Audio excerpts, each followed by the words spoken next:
Vamos a dar inicio con la sesión denominada Panorama Económico, en la que discutiremos sobre la coyuntura económica internacional en un contexto caracterizado por una gran incertidumbre política. Invito al doctor Klaus Schmidt-Hebel, profesor titular de la Pontificia Universidad Católica de Chile, para que nos hable de la coyuntura macroeconómica internacional. Bienvenido.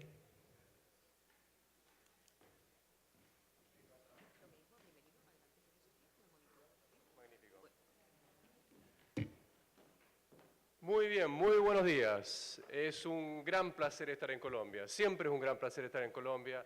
Llevo 25 años visitando este magnífico país, típicamente por razones profesionales, excepcionalmente por razones turísticas, que es la otra cara bellísima de este país, por supuesto. La primera vez que vine, fui invitado por Asofondos y la Bolsa de Comercio de Bogotá, hoy día Bolsa de Colombia, y sus respectivos presidentes para presentar un estudio sobre las consecuencias fiscales y macroeconómicas de la reforma pensional colombiana del año 94. Y vine acá el 95 a hacer el estudio, y a fin del 95, comienzo del 96, hice una presentación sobre esto con magníficos comentaristas, que eran los entonces ministros de Hacienda y la ministra de Trabajo. Y después de eso he vuelto muchas veces, a veces a Bogotá, a veces a Cartagena, esta magnífica ciudad donde estamos congregados ahora. Pues bien, me han pedido hablar de perspectivas económicas mundiales y también el futuro de los sistemas de pensiones multipilares. Y son tres temas que yo quiero hablar. Primero quiero hablar un poco del mundo. Cómo viene el mundo, tanto en su escenario principal como fundamentalmente en sus riesgos. Y luego, cómo dichos riesgos, ese es mi segundo tema, cómo dichos riesgos pueden afectar los distintos parámetros y los resultados también de los sistemas de pensiones multipilares en el mundo, y en América Latina en particular. Y el tercer tema que me han pedido Asofondos y FIAP, entre paréntesis, cuya invitación muy gentil aprecio mucho. El tercer tema es sobre las reformas necesarias de los sistemas multipilares para enfrentar los desafíos que nos plantea la economía mundial en cuanto a afiliación, contribuciones, retornos, administración de los sistemas, como también a su vez respecto a la aceptación o rechazo político que tenemos en muchos países, o frustraciones también por relativamente bajas pensiones que tenemos en muchos países de la región y fuera de la región. Pues bien, déjenme partir con la perspectiva de la economía mundial, y acá se ve simplemente un escenario base muy favorable. Yo tomo simplemente la cifra del Fondo Monetario Internacional de enero de este año, que van a ser modificados un poco, quizás incluso al alza marginalmente, respecto al crecimiento de este año y el próximo, cuyas proyecciones son 3,9% economía mundial, promedio ponderado PPP, y que es el mejor crecimiento en 8 años desde el año 2011 que tiene la economía mundial. Gran noticia para todas las economías abiertas del mundo, que son la gran mayoría, gran noticia para los términos de intercambio y para los precios de los commodities en particular que nosotros producimos y exportamos en esta región. Y todo eso en un entorno de inflación muy controlada. La inflación como problema realmente ha desaparecido del mundo en general. Estamos en un mundo de lo que los banqueros centrales llaman estabilidad de precios, inflaciones relativamente bajas, 2% en los industrializados, 3% en los países en desarrollo. Colombia, como acabamos de aprender nosotros de la brillante posición del gerente del Banco de Colombia, encaminándose nuevamente a su meta, ¿no es cierto?, después de un par de años de desviación, pero son desviaciones menores comparado con lo que estábamos acostumbrados en la historia de la humanidad. Una gran excepción en el mundo, nuestros queridos hermanos, ¿no es cierto?, y vecinos de este país, que van a llevar una inflación este año que va a estar entre 10.000 y 20.000% de acuerdo a las últimas estimaciones o proyecciones del Fondo Monetario. Este escenario muy favorable, sin embargo, se enmarca en una coyuntura mundial de riesgos adversos, de posibles desviaciones de ese 3,9% hacia abajo, y la gran mayoría son hacia abajo, en el corto plazo, el mediano plazo. Dominan los escenarios adversos sobre los escenarios favorables de desviaciones hacia arriba, de esa proyección base del escenario base del Fondo Monetario. Y sobre eso yo quiero hablar. Y quiero diferenciar básicamente entre 7 riesgos de corto plazo, y por corto plazo entiendo fundamentalmente el año 2018, el actual, y 2019, quizás hasta el 2020, y 5 riesgos de largo plazo que enfrentamos en la economía mundial. Y por largo plazo entiendo cualquier cosa que vaya más allá del 2020, pero también hacia el 2030, 2040.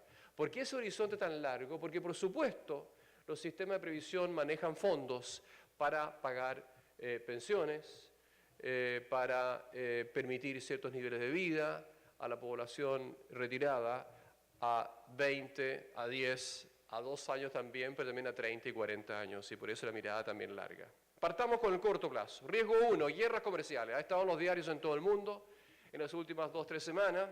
Marzo 23, Estados Unidos impone tarifas a la importación del acero, 25%, aluminio al 10%. Abril 3, el presidente Trump anuncia tarifas adicionales de un 25% adicional sobre los niveles actuales, que son bajos, 3% en promedio de Estados Unidos, a las importaciones desde China.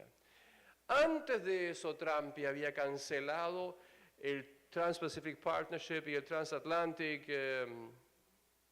Trade and Investment Partnership también, y había anunciado su una revisión del NAFTA, el acuerdo comercial, financiera y general del mundo y de Estados Unidos con el mundo, por razones también que reflejan una cuota de ignorancia y otra cuota de populismo frente al votante mediano o el votante marginal incluso de su campaña política.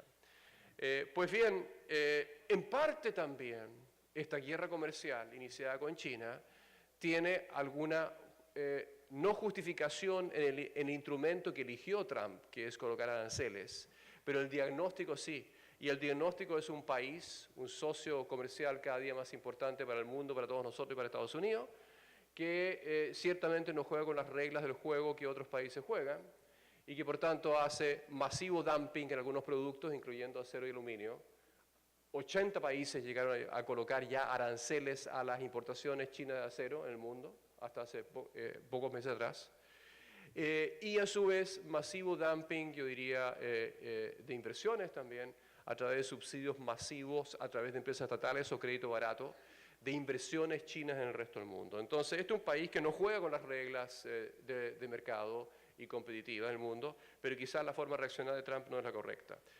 China retalia. China, ¿no es cierto?, anuncia el 4 de abril que impondrá aranceles adicionales por sobre los que tiene ya, que en promedio son como el 10-12% sobre las importaciones de Estados Unidos, sobre 106 productos estadounidenses. Ahora bien, acá hay 2 escenarios posibles para el futuro. Uno es una guerra comercial bilateral limitada, que es probable, ya está en pleno desarrollo, con efectos menores sobre el PIB mundial y sobre el comercio mundial. Y la otra es, por supuesto, guerra comercial generalizada en el mundo, más allá de este bilateralismo hay otros países que se meten y también colocan tarifas y se cierran.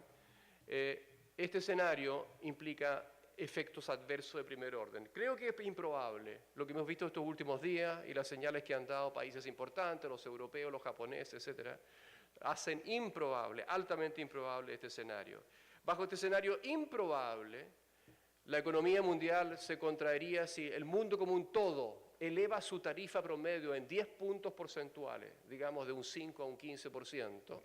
Eso implica una caída en el PIB, lo tienen ustedes ahí en la línea, creo que es la rojita, no, es la negra, de 0,8% de acá a 3 años, 2020-2021. Si impusieran tarifas hasta el 25%, de acuerdo a simulaciones de estos señores abajo, la pérdida del PIB podría ser de hasta 3,5%, es decir, de 3,9%, crecemos 3,5% menos, y por tanto estamos casi en recesión. Ese escenario es altamente improbable. Es un riesgo, pero altamente improbable, de acuerdo a todo.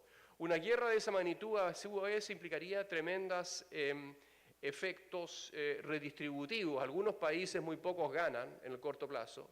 La gran mayoría pierde, tanto en cuanto al efecto de sus exportaciones y cuenta corriente, como pierde también en cuanto a PIB.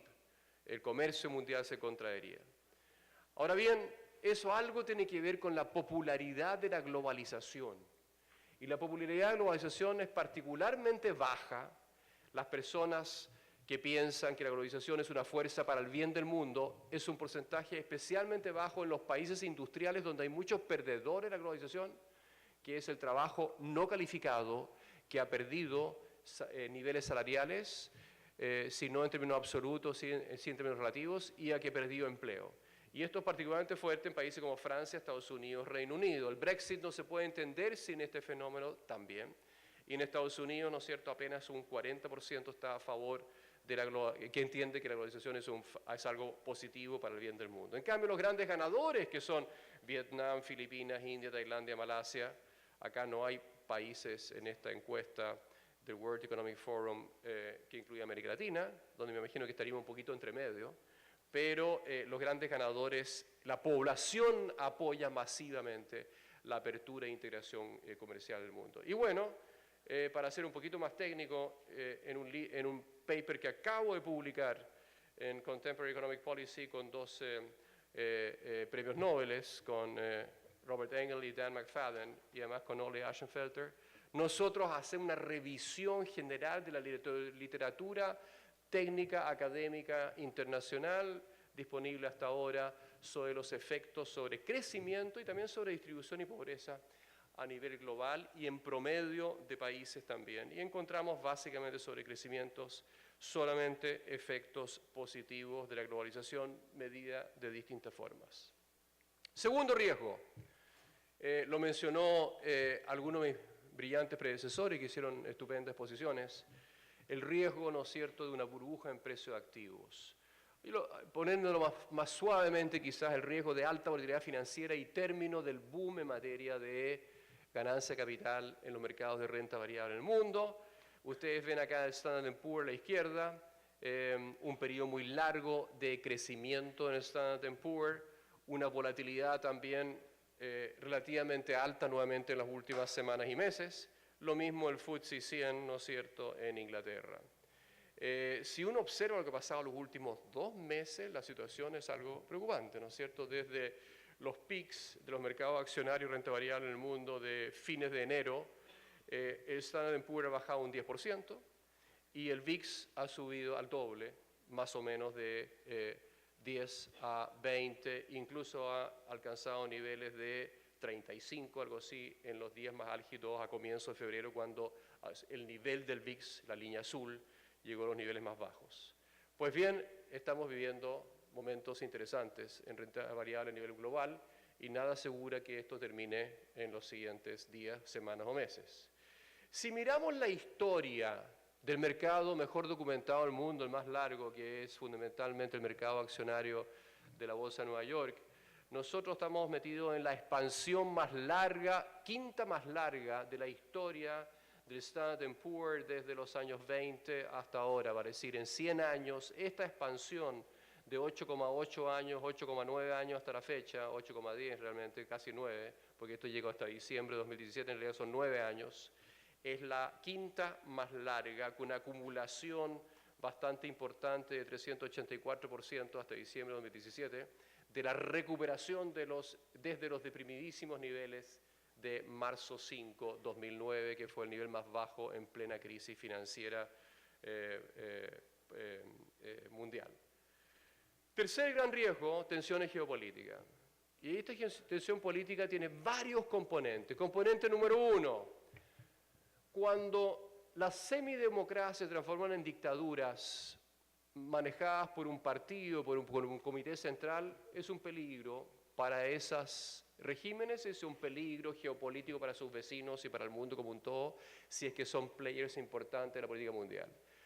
Pero cuando las dictaduras en manos de un comité, de un consejo del comité central correspondiente, se transforman en dictaduras y regímenes unipersonales que se eternizan y se hacen reelegir estos individuos para siempre, en ese caso ya hay riesgos geopolíticos crecientes. Y es el caso de Xi Jinping, que logró eternizarse y tomar todo el poder en la China, primera vez que alguien lo hace esto desde los tiempos de Mao hace 50 años.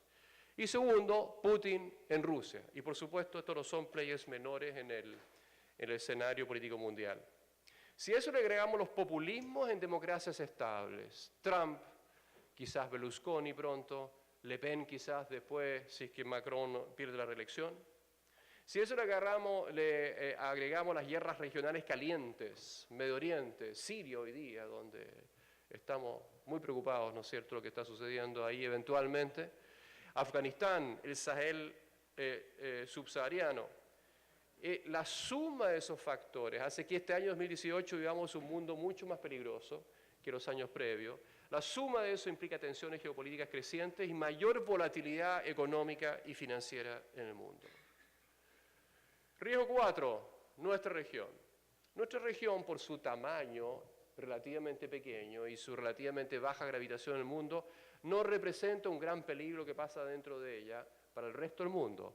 Pero los que vivimos acá, si esto en nuestra región no nos va bien, porque estamos insertos, cada uno de nuestros países, desde Chile, Argentina, Colombia y México y todo el resto, dependemos mucho de nuestros socios comerciales, los cuales muchos están en nuestra región.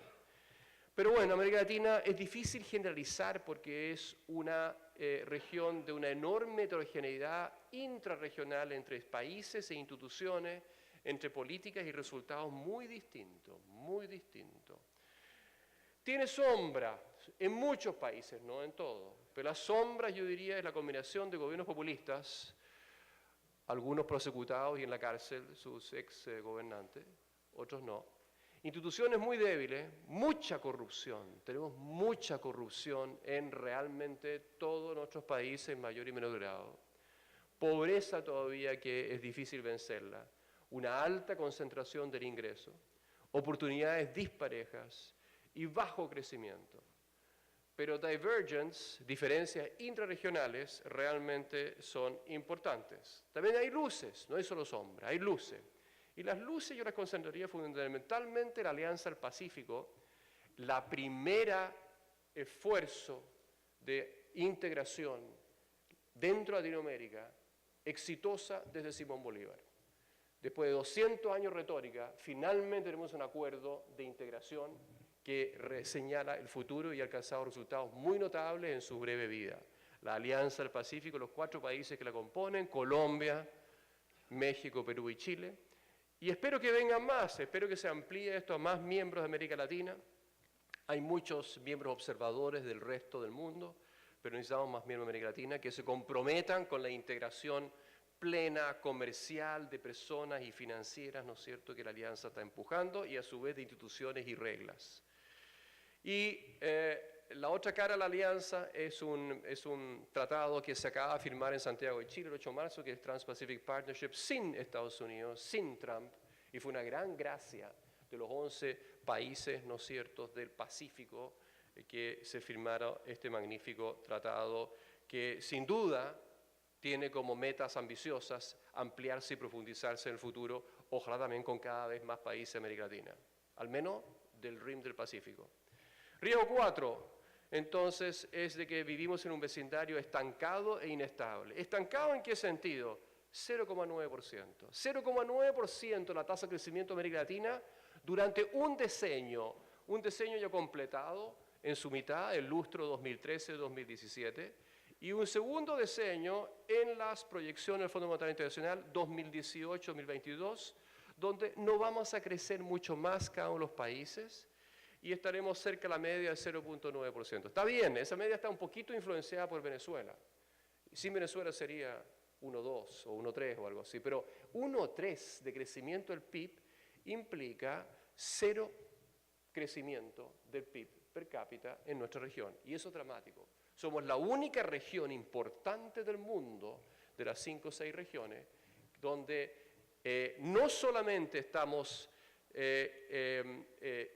no cerrando la brecha de ingreso per cápita con países desarrollados, sino que esa brecha está aumentando en estos 10 años. Otra década perdida, después del término del superciclo tan mal aprovechado, el superciclo de commodities entre 2006 y 2012.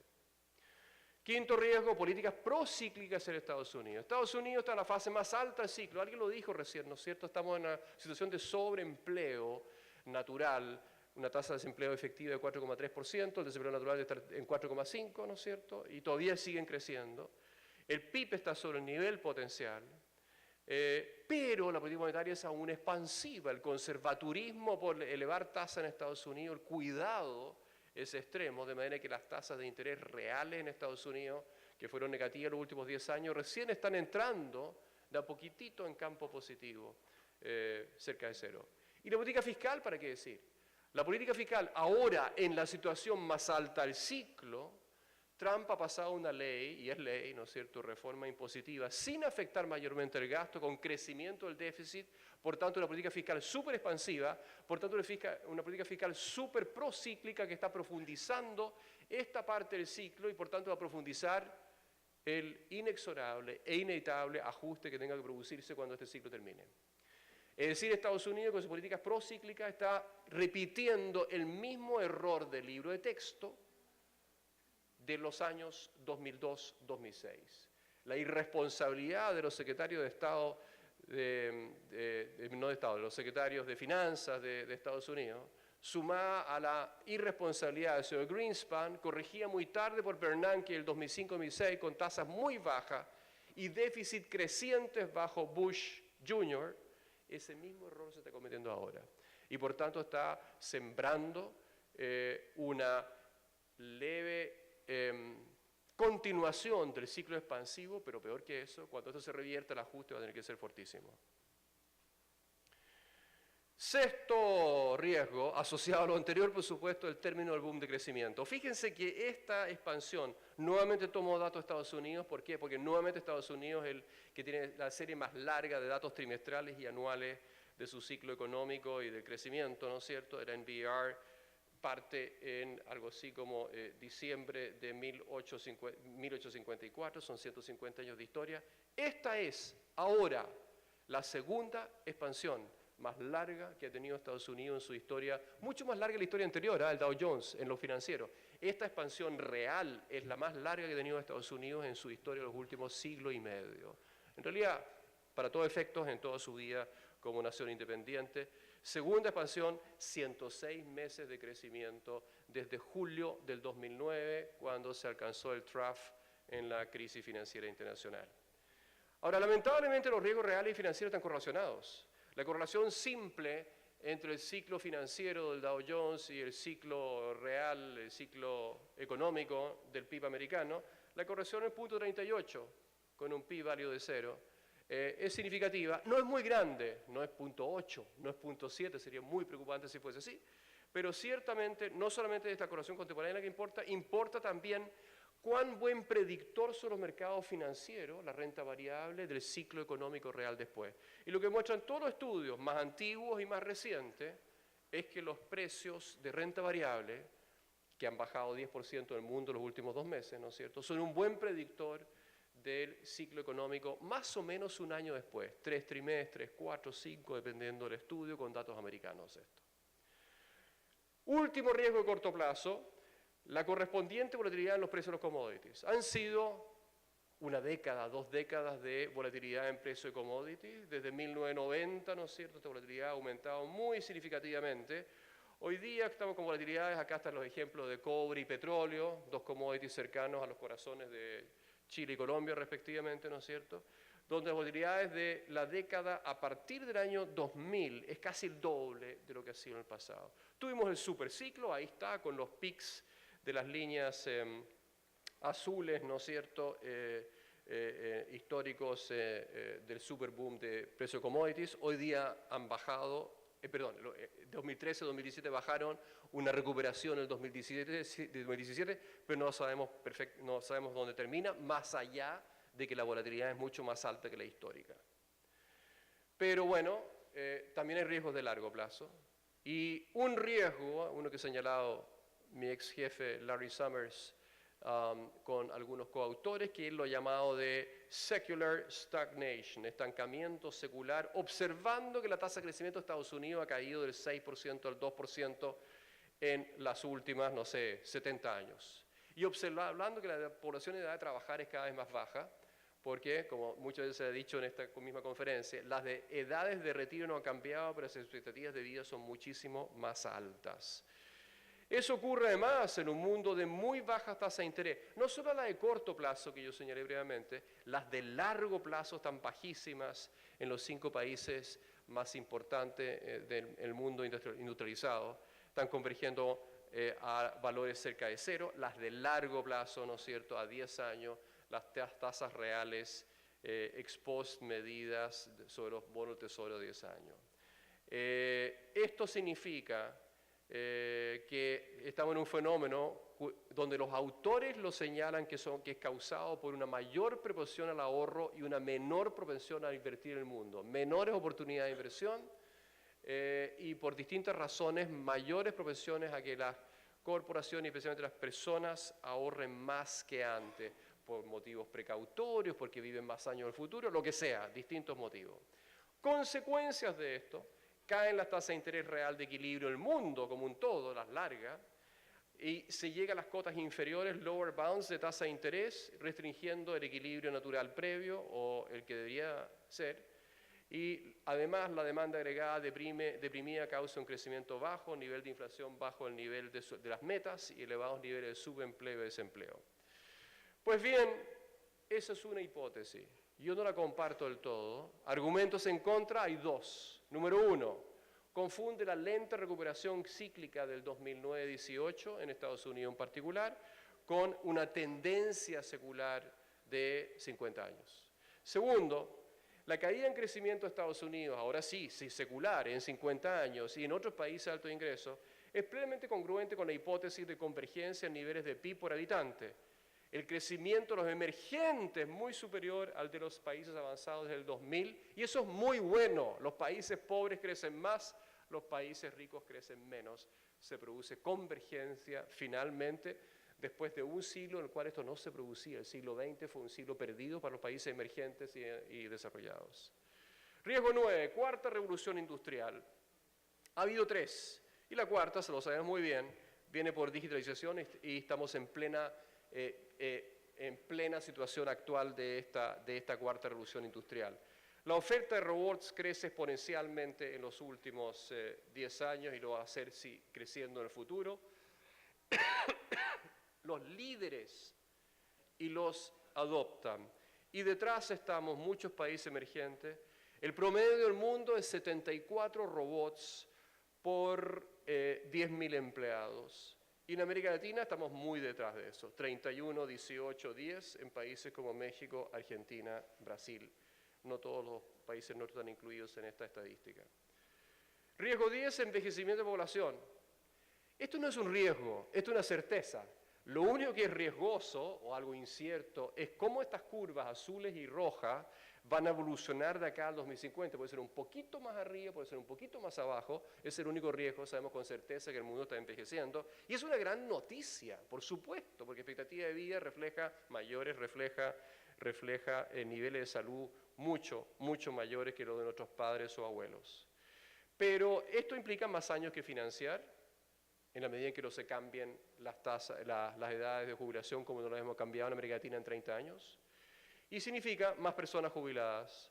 Las tasas de dependencia en las proyecciones OECD, ¿no es cierto?, básicamente subieron al doble entre 1950 y 2015 y van a subir nuevamente otro doble de 28% a 59% en los siguientes 60 años, 50 años.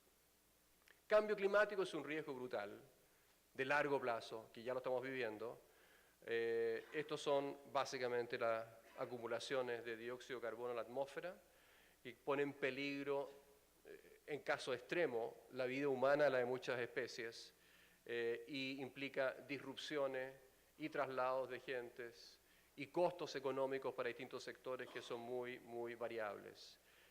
Consecuencia de eso, un aumento de la temperatura global promedio de algo así como 1 grado si se compara a comienzo del siglo XX con ahora, 1 grado más o menos, que es grave, pero viene mucho más. Esto se está acelerando exponencialmente, una tasa exponencial baja, pero se está acelerando. Y acá hay ganadores y perdedores. Hay industrias que ganan con el calentamiento global, que son las energías renovables, la nuclear, Haití, gas, quizás algo. Y hay grandes perdedores, por supuesto, las industrias donde va a haber regulaciones ambientales severas o prohibiciones en su extracción, como son petróleo, grave para Colombia, carbón, utilities, todo tipo de materiales e insumos industriales, etc. Último riesgo a largo plazo, que sí, también afecta a los fondos de pensiones en todos sus parámetros y en su administración, que es la pérdida masiva de biodiversidad. Nosotros hemos votado, hemos aniquilado, hemos asesinado de una u otra forma, por intervenciones, polución, extensión de los campos, basura, mugre y plástico en todos los océanos del mundo, el 55% de nuestras especies desde el año 1970 en el mundo. El 55% lo hemos destruido en los últimos 48 años. Y lo que viene es mucho peor. Lo que viene es mucho peor, lo que viene está acá, en esta lámina. Esta lámina indica que destruimos como seres humanos, cuando éramos cazadores, ya muchas especies, grandes, pero lo que hemos hecho en el siglo XX ha multiplicado eso, y lo que hacemos en el siglo XXI va a ser un múltiplo de la desaparición de especies en el futuro. Y esto tiene sin duda severos efectos sobre el equilibrio ecológico del mundo y por tanto también sobre el bienestar de la humanidad y sobre, en última instancia, las pensiones. Veamos cómo se materializan esos riesgos de corto y largo plazo. Por razones de tiempo yo no voy a identificar cuál de cada uno de estos riesgos de corto plazo, 7 riesgos de corto plazo, 5 riesgos de largo plazo, qué efectos macroeconómicos tienen. Son adversos los 12. Los 12 tienen efectos negativos sobre alguna combinación macroeconómica de crecimiento del PIB, inversión, empleo, salarios, informalidad, etcétera, etcétera. Y eso, por supuesto, repercute sobre el performance de los aportes a los sistemas pensionales, que son por definición sistemas formales, menores contribuciones, por tanto, menores retornos y en general menores pensiones a través de menores participaciones laborales, a través de menor crecimiento, a través de menor retorno del capital y también menores crecimientos de los salarios, en la medida en que alguna combinación de estos riesgos adversos se materialice. En la medida que alguna combinación se materialice. ¿Hay riesgos favorables? Por supuesto que los hay. Y eso significa, ¿por qué? Porque los negativos no se materializan o que la economía mundial le va mucho mejor de lo que habíamos pronosticado en el escenario base del Fondo Monetario Internacional, pero la probabilidad de incidencia de esos riesgos favorables es menor. Quiero terminar con las reformas necesarias a los sistemas multipilares. Partiendo del diagnóstico conocido y archiconocido, pero igual quiero comentarlo en las cifras, que son las bajas tasas de reemplazo en muchos países nuestros y en muchos países desarrollados también.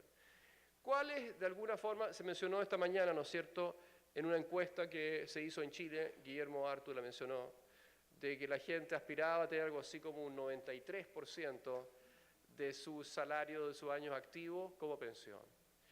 Creo que eso es alto en esta encuesta, en comparación internacional, que lo que se señala, la OECD pone como deseable alcanzar 2/3, un 60-70%, y otras encuestas previas en el mundo señalan que eso es más o menos coincidente con las encuestas que la gente apunta. 2/3 de tasa de reemplazo sobre el salario o sueldo promedio de los 5 años antes de pensionarse, por poner un horizonte razonable. Ahora, las tasas de reemplazo en la OECD, el año 2017, de acuerdo al último Pension at a Glance Report de la OECD, que tuve el gusto de ser economista jefe 10 años antes, la OECD, ¿no es cierto?, para el grupo de ingresos y pensiones bajas, va a decir la columna de 0,5 que tengo por ahí, ¿no es cierto?, 0,5 veces del salario promedio. Si el salario promedio fuese, por ejemplo, $2.000 en países de la OECD, las personas que tienen 0,5 de esos $1.000 logran en promedio en los países de la OECD un 64% de tasa de reemplazo.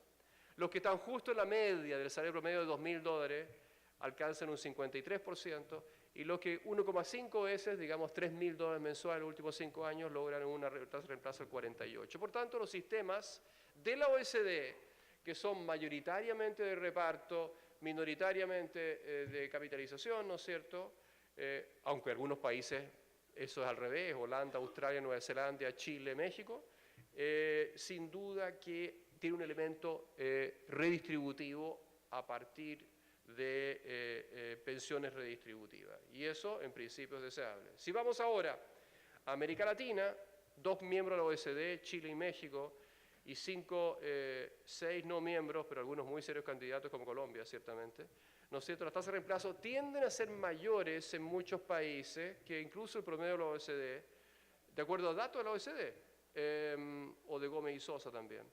En Colombia particularmente alto.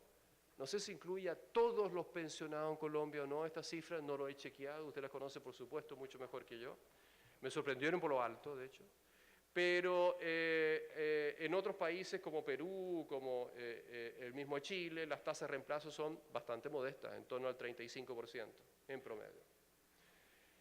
Pues bien, cada día que pasa, las tasas de reemplazo disminuyen debido a la combinación viciosa de las tendencias demográficas adversas, adversas para las pensiones, buenas para la salud y las expectativas de vida de las personas, por supuesto, que son exacerbadas por la eventual materialización de riesgos adversos que yo señalé anteriormente. Los 12 riesgos, todos negativos, van a reducir aún más las tasas de reemplazo, las pensiones que recibe la gente en el futuro, si es que alguna combinación de ellos se materializa.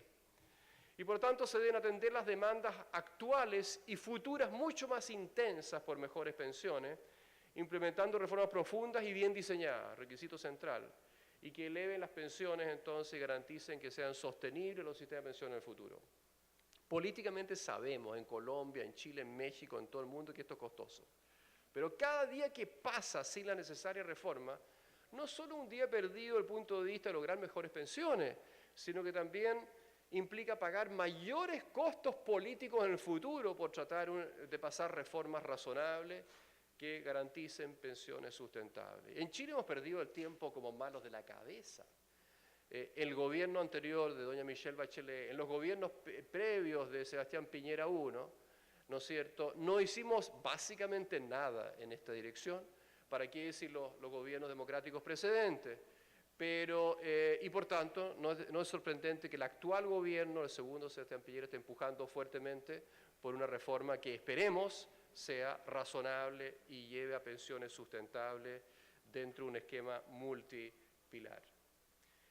Ahora bien, ¿cuáles deben ser los principios de buenas reformas previsionales? Y esto, estimados congresistas de la hermana República de Colombia, estimados periodistas, estimados miembros del gobierno y estimados precandidatos, candidatos presidenciales, quiero subrayarlo con gran convicción y porque yo creo que esto se sustentan, esos buenos principios, en la gran experiencia mundial de países desarrollados y en desarrollo que tienen buenos sistemas de pensiones. Principio número 1, fortalecer la eficiencia y la equidad y la complementariedad entre los 3 pilares que todo sistema de pensiones bien diseñado debe tener. Segundo, hay una gran demanda por mejores pensiones y esa demanda muchas veces viene de los sectores más vulnerables que reciben en términos absolutos o relativos a los grupos medios y de alto ingreso muy bajas pensiones. Esa demanda debemos satisfacerlo dentro de las restricciones fiscales y políticas del país correspondiente, debemos satisfacerla. Pero ¿cómo? ¿Cómo financiamos esas mayores demandas? Ciertamente sería un error mayúsculo financiarlas con los aportes de otros trabajadores, vale decir, un sistema de reparto. Como cientos de estudios académicos y técnicos y otras cientos de experiencias en el mundo han mostrado, ¿no es cierto? Esa forma es particularmente inequitativa e ineficiente.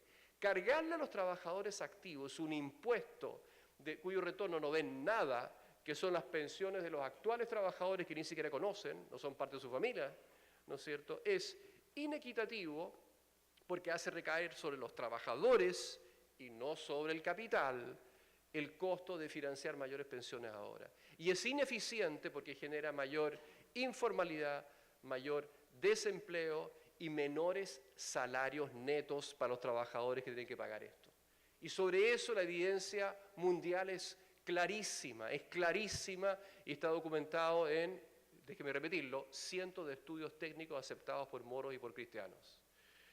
¿Cuál es la implicancia? Si queremos fortalecer el pilar solidario, hagámoslo sin ninguna duda.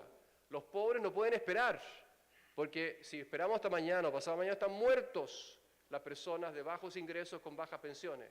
Tenemos que hacerlo ahora, pero financiándolo con recursos generales de la nación, con los impuestos que recolectemos del capital, de las rentas del trabajo, de las rentas al capital, sobre corporaciones, sobre empresas, sobre valor agregado, sobre todo el pool de impuestos.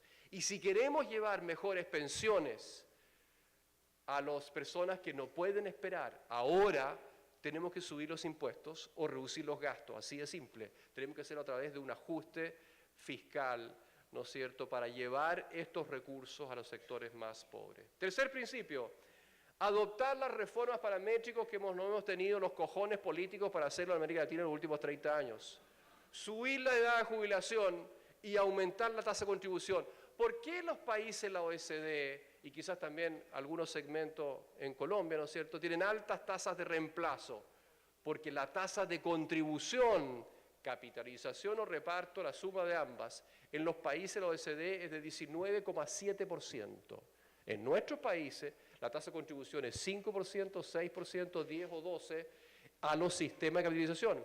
Y por tanto sus resultados en cuanto a pensiones son incomparables, es decir, son comparables, son la mitad o un poco más porque las tasas de rentabilidad que hemos logrado en la región son mucho mayores que los sistemas de reparto en la región o fuera de la región. Y por tanto esas reformas paramétricas tenemos que tomarlas ahora. Si no las tomamos ahora, este año, y invito a las candidaturas a que consideren reformas paramétricas serias y sostenibles, gradualmente implementadas. No se trata de subir la edad de jubilación de hoy día al próximo año, hacerlo gradualmente, pero con eso asegurar una sostenibilidad de mejores pensiones mañana, y lo mismo tasa de contribución y edad de jubilación. Cuarto, adoptar incentivos adecuados para el ahorro previsional voluntario en el tercer pilar. Usted me viene a echar, ¿no es cierto? Se acabó su tiempo, tiene toda razón. Termino en un minuto. Quinto, reducir la incertidumbre de retornos antes y después del retiro y de sobrevida. No podemos dejar de que a los 85 años se queden sin más recursos de retiro programado y por tanto, o incluso en renta vitalicia, obligar a cada persona que tome eventualmente una renta vitalicia diferida a los 80 o los 85 años de edad. Fortalecer la competencia de los proveedores de servicios previsionales, manteniendo adecuada regulación e incentivos. Fortalecer flexibilidad y fomentar flexibilización en los mercados laborales. Las lagunas previsionales es porque nuestros mercados laborales están ultra rígidamente regulados y son muy inflexibles e imponen impuestos específicos al factor trabajo, incluyendo las contribuciones del sistema de reparto, y por tanto genera un incentivo enorme para informalizarse. Y finalmente, mejorar la educación financiera de los afiliados, que es siempre una tarea difícil pero objetivo importante. Finalmente, yo quiero compartir, pero sin entrar en ningún detalle, la mejor propuesta de reforma que se ha hecho en América Latina en los últimos 20 años para un sistema particular que necesita reformas como es Chile. Es la propuesta de la Comisión Asesora de Pensiones de la Confederación de la Producción y el Comercio, integrada por 12 personas que pensamos políticamente muy distinto, pero con cierta experticia en el sistema chileno y en sistemas mundiales de pensiones. Y propusimos en 3 meses un paquete coherente de reforma, de fortalecimiento del pilar solidario, de mejoría paramétrica y fortalecimiento del pilar contributivo y de fortalecimiento de los incentivos para el ahorro voluntario. Este creo que es el mejor paquete que se ha pensado en la región para un país en particular, y los invito a leerlo. Traje unas 10, 12 copias, las dejé en mi cuarto, pero las traigo para el almuerzo para quien quiera echarle una miradita a este informe completo. Déjenme concluir 3 cosas. La economía mundial, el escenario base viene bien, mejor escenario en 8 años, pero este es el año de la materialización parcial, al menos, de grandes riesgos que se nos vienen encima. Y esos riesgos son, lamentablemente, en su gran mayoría adversos. Sus efectos en los sistemas de pensiones del escenario central son muy buenos, pero de la materialización de los riesgos adversos son potencialmente muy desfavorables para nuestros parámetros y para el manejo de nuestros fondos. Y por tanto urgen reformas necesarias de sistemas previsionales multipilares que sean profundas y bien diseñadas. Número 1, para mejorar las crecientes demandas por mejores pensiones que son súper legítimas, sumamente legítimas. Y segundo, para fortalecer la eficiencia y la equidad de los sistemas, haciéndolos más robustos a dichos escenarios de riesgo. Es una tarea mayúscula que implica mucho diseño específico y mejoría en administración financiera y administración general de los fondos de los trabajadores. Muchísimas gracias y acá termino. Gracias.